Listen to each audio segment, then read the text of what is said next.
ما شاء الله المطر تصب. بسم الله ما شاء الله كبير بدت هي لما حالة. حبيت هكا نصور معاكم شوي. شوفوا ما شاء الله المطر ما تظهرش في التصوير لما حالها ويني ظاهرة شوي، اما راهي بسم الله ما شاء الله معناتها كيف غير بدت تصب. شوفوا الكياس ما شاء الله بالماء.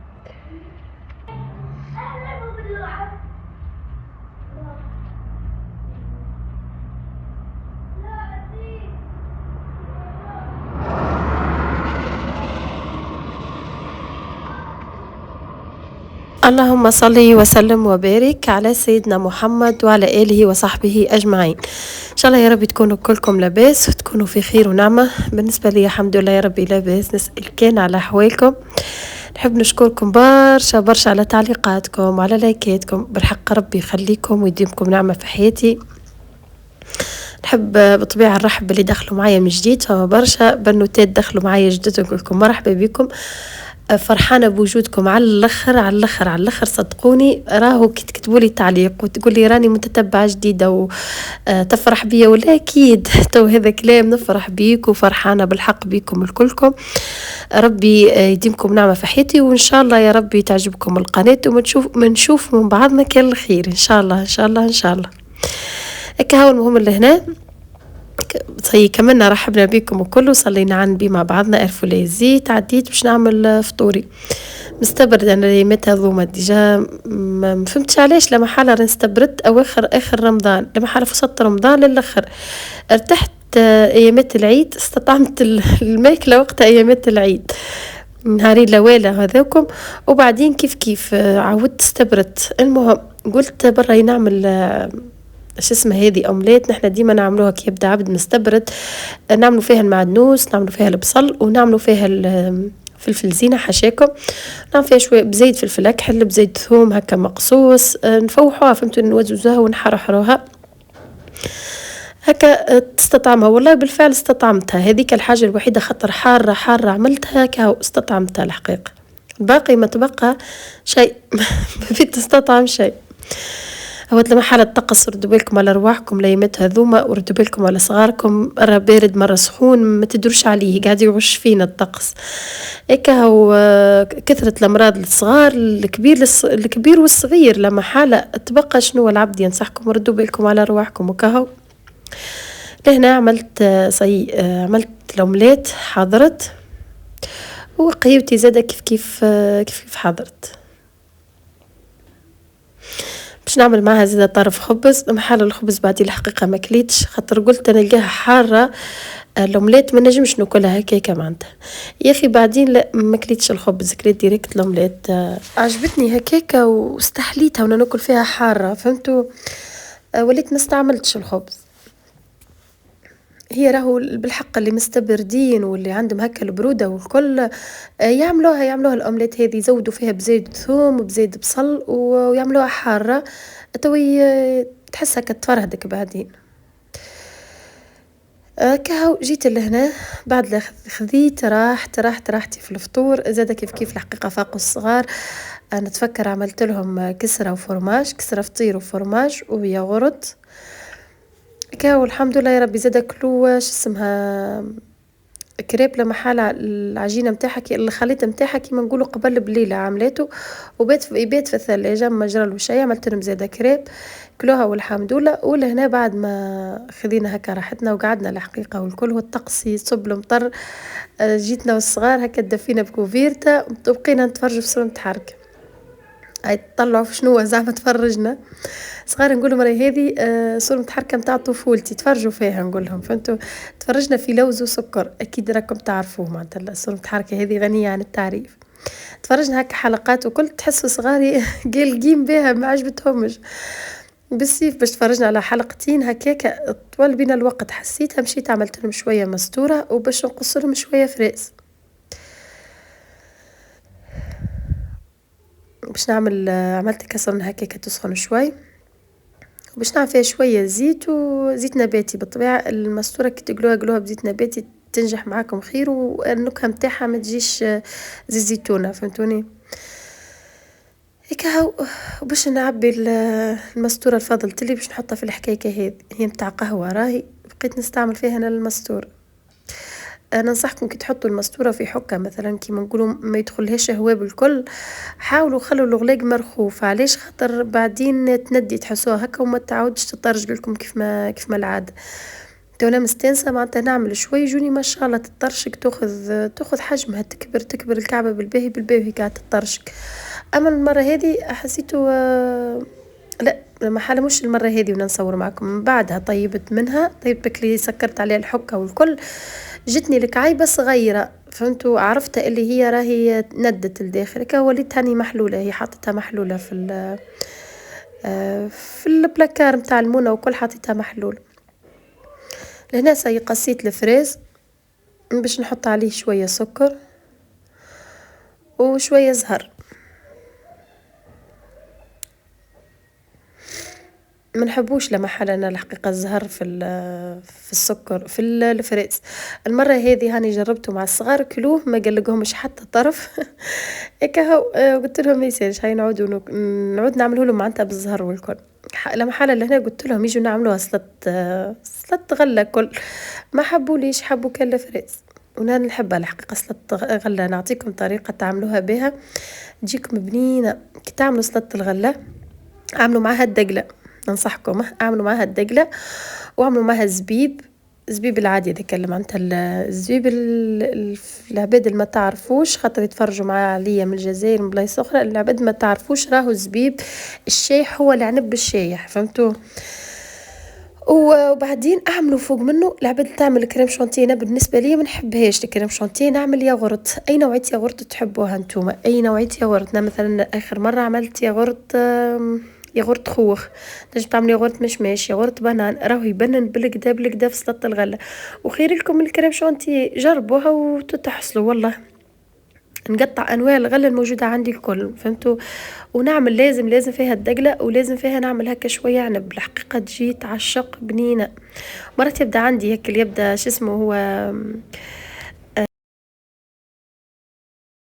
مش شايح وكل البنان الشايح مثلا، الفواكه الشايحة هذيك والكل نعملها والله زادت تبنن على الاخر. خاصة الاناناس، حاجة اخرى. باهي لهنا جيت باش نعمل معاكم الزوزة. هي الزوزة راني عملتها هي واليويو فرد نهار الحقيقة. اما انا جاني الفيديو طويل على الاخر نهارتها، وليت نحيت السيكونس هذه نتاع الزوزة نتاع الحلوم تاع الزوزة، وخليتها قلت برا نعملها في فيديو اخر فهمتوا. بالنسبه للزوزه تاخذوا كيلو زبده، انا هنا خذيت 400 غرام. اما بعدين ما نعرفش السيكونس ما صورتهاش ولا وين مشت الله اعلم، ما لقيتهاش في التليفون وما نتفكر صورت انا الحقيقه. زدت 100 غرام زبده حيوانيه عندي، ما هيش زبده عاديه، ما هي زبده معناتها جديده ولا جولدينا ولا شكال، وزدت عليها كعب بعضها فهمتوا. باهي باش نعطيكم الرسائل سهله ماهله بالنسبه للزوزه ما فيها شيء. ناخذ حرضه، ناخذ زبده 500 غرام زبده.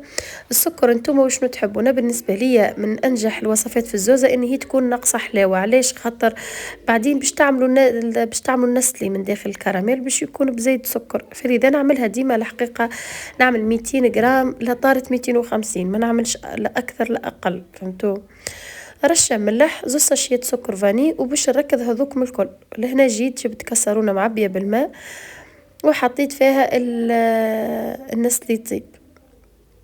لقيت الريزيستانس حطيته دافي في الدار يا اخي، حطيت عليه اللي حطيته في الراحة متاع الدروج، وليت حطيت فوق منه الكسرونة، قلت هو يمشي خليه نربح منه حاجة يطيب لي النسلي. غطيت عليه بطبيعة وخليته يطيب النسلي. وقت اللي انا مستانسة بها الكسرونة هذه نشف عليها الماء صي طابت معايا. لما هو في الاصل يعملوه من ساعتين هكاكا، فما شكون تعمل 3 سوايع لكن يكون الغاز ضعيف وكلها انتي وغازك راهو انتي وقود غازك فهمتوا، ما تحكمش على حاجة. وتنجم تعملوها حتى في الكوكوت اسرع لكم، كوكوت حتى ساعة و4 ساعة ونص تكون حاضرة معكم. لهنا حركت وريتوا القصة هذه اللي قصيت فيها على الفيديو، رجعت وقتها انا زدت 100 غرام زبدة وزدت عظمة فهمتوا. به صي حركت الزبدة والزبدة والعظام والسكر تحركوا بالباهي مع بعضهم. وجيت لهنا باش نحط الفارينة ونحط 2 ساشيات خميرة قطو. شفتوا ريتو الصبلي كي نخدم الصبلي نخدم عليه على الكيلو باكو هكا هو خميرة جاتو. اما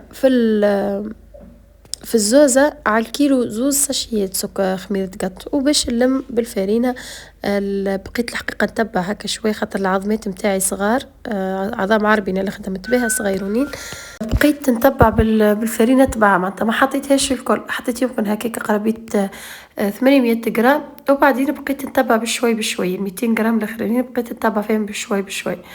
اما ما شاء الله معناتها شربت لي بالباهي معناتها كيما نقولوا خدت كيلو كامل فارينة هيك هو باش نحاول نلم لمان كيف كيف راهي كيف عجينة الصابلي ما تاخذش وقت، وكيف كيف ما تحبش العجنان معناتها داب ما هكا تلمها. باهي رجينا للزوزة باش نكملوها بالكل، خديت لهنا ميزان حبيت هكا ناخذ ديما انا كيف نبدا نعمل الزوزة ناخذ هكا من الاول نوزن كعيبات مش الكل، كل مره نوزن كعبه 2 وين ايدي هكا تاخذ على وزن الكعبه فهمتوا، وين نحس روحي ضاعت في الوزن كيف كيف نرجع نوزن ونفسها كيف كيف نشكل. باش نحكي لكم على ماكينتي، هي ديجا ما نعرفش ظهرت لكم، هي غيركشي هي نوار مش ظاهره بالباهي اللي هي مكسره. اما هذيك خذيتها قبل العيد باربع ايام، خذيتها قبل العيد باربع ايام، مازلت عروس داخله بها مازلت في بكواها معناتها مازالت كيما نقولوا ما استعملتهاش بالكل، ما خرجتهاش من الباكو بالكل بالكل بالكل، بخلاف من انه معناتها الراجل وقت خذيتها مساكن الحقيقه مشيت معناتها وقتها مشيت لمساكن ومشيت للمستير فهمتوا.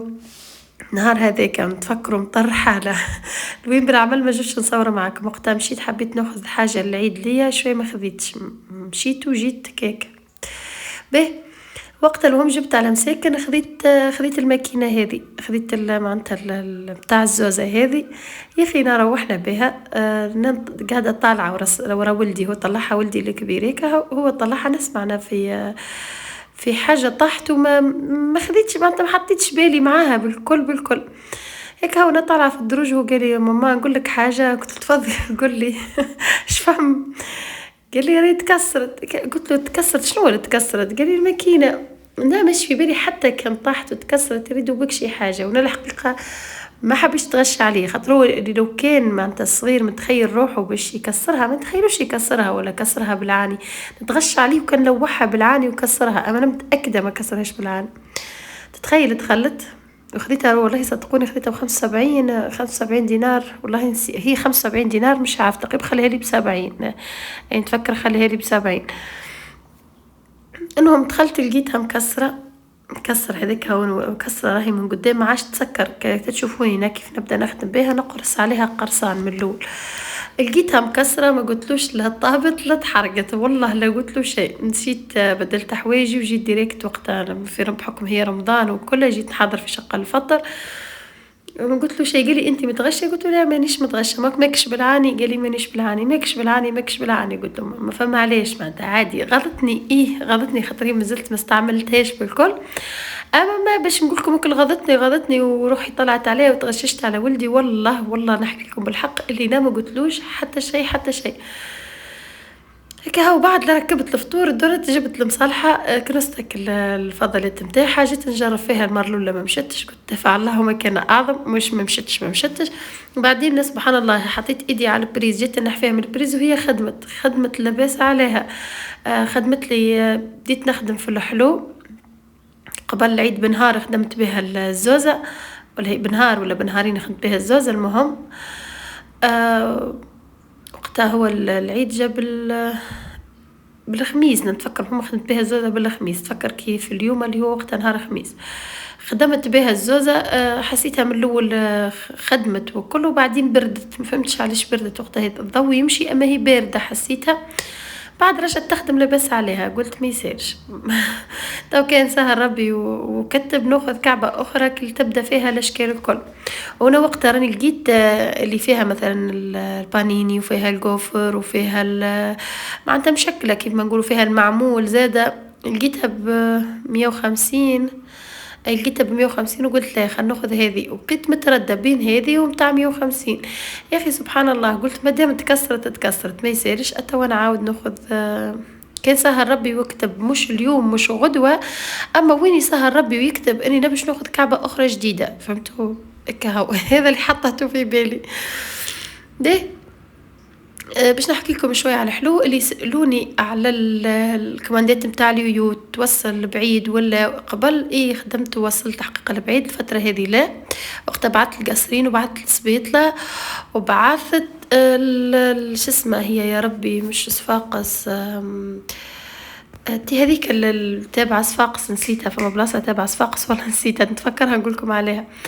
عقارب في بالي هكا. ايه وقت خدمت البشكوتو خدمت وقت والصبلي وقتها نتفكر. وبعدين بعدين وحدي الحقيقة ما عادش نهبط وما جتنيش كماندات.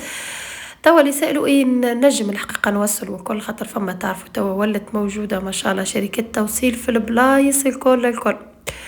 ولسوام نولي نعمل لكم ما نعرفش نشوف نعمل لكم رقم متاعي على الواتساب ولا نخليكم الفيسبوك متاعي تواصلوا معايا على الفيسبوك احسن. فهمتوا على الميسنجر خير هكا خير. واللي حاجته ميساج معناتها اللي حاجته بيويو اللي يحب معناتها بشكوت واللي يحب ميساج. وكيف راني نعطيكم الروسات عادي والله لا يقلقني معناتها. فهمتوا ما يهمتيش عادي جدا. أنا اصلا ما بديتش نخدم فيه اكلي من الاول كيما نقولوا مصر عليه وعلى خدمته نجري عليه وكل سبحان الله كيما قلت لكم رزق وين نبعد عليه ربي قاعد يرجعه له يبعثه له نفرح بالشيء راهو. فهمتوا مانيش قاعده نحزن عليه معناتها. فهمتوا الحمد لله يا ربي. فهمتوني هيك. هقولي سالتني على اي روسات راني نجاوبها معناتها اللي تسالوني ديجا. انا مثلا عطيت الصبلي امس نسيت اللي انا قلت لكم الخميره. اما بعدين في الاخر نتفكر انا قلت راهو على الكيلو زوز بكوات خميره في الصبلي. شنو اخر يا ربي البشكوتو اكيد ارجعوا راني عملته البشكوتو. فما شكون طلبوا مني الوصفه عملته بالتدقيق. اكتبوا وصفه بشكوتو يوميات ندى التونسيه تو يجيكم معناتها تو يجيكم هنا. هذاك اش بقى منه اش اسمه يا ربي اليويو هذاك شنو بقى منه. هذا راهو كيما نقولوا في نهار اللي عملت اليويو ونهار اللي عملت الزوزة معناتها هذاك في نهارتها ما بقى منه شيء ما شاء الله معناتها تاكل. المهم نرجع ونقول لكم اللي راهو معناتها وصفة البشكوت وراهي موجودة بالديتاي معناتها تتخيلوه انتم على القناة. اكتبوا بشكوت ويوميات ندى التونسية توا يجيكم. اللي شنو اخر يا ربي معناتها ايوه زاده وسألتوني على البقلاوة زاده موجود. اكتبوا بقلاوة يوميات ندى التونسية توا تجيكم. اكتبوا هكا في البحث وكل معناتها اسم الوصفة واسم القناة توا تجيكم. وللي سألتني على العجينة الخبز قالت لي ما كملتيش معانا توا نحاول نعمل لكم فيديو بالديتاي. فهمت ديجا شفتوني انا نعجن معناتها العجينة نعجن بيدي باش انتوما تفهموا عليا اكثر. نبدا نعجنه الحقيقة بيدي وبعدين نحطه في العجينة روا خاطر ما نبقاش موسعة بالي ياسر ونعجن والعجينة تعجن خير كمان معناتها قد ما تعجن راهي حاجة بالاوتوماتيك تعجن لك خير من انك تعجن بيدك. هاو شنو الوصفات الاخرين شنو هي الاسئله اسئله جتني اخرى يسالوا فيا انت منين.